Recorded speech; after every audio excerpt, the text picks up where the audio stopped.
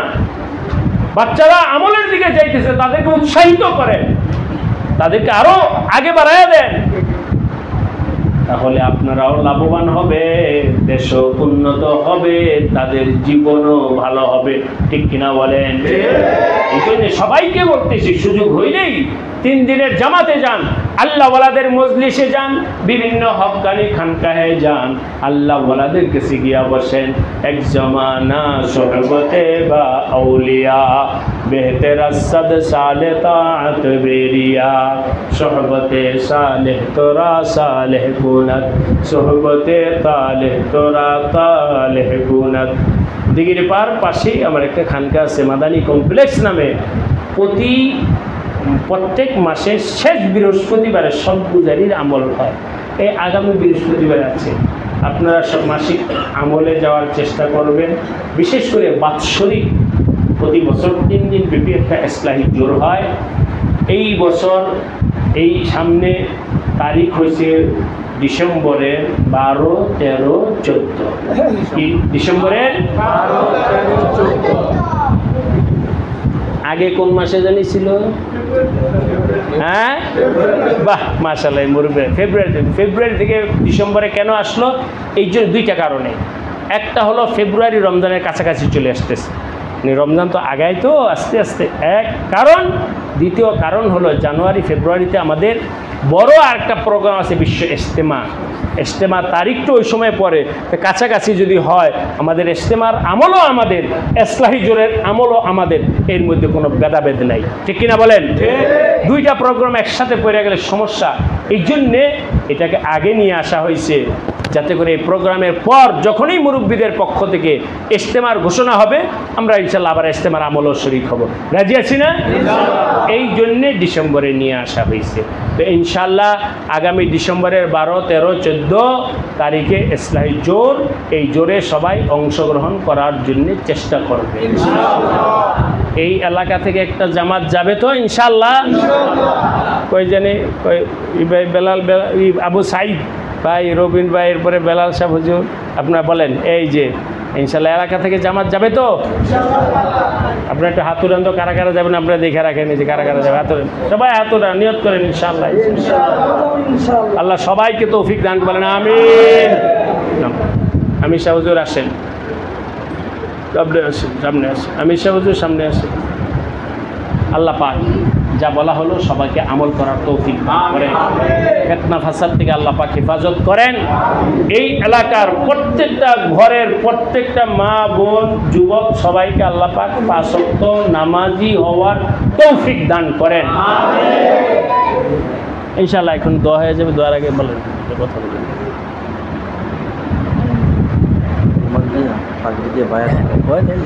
আপনি মুক্তাসার সংক্ষেপে বলে দেবেন, একটু পরে পানির একটু পরে দেবেন।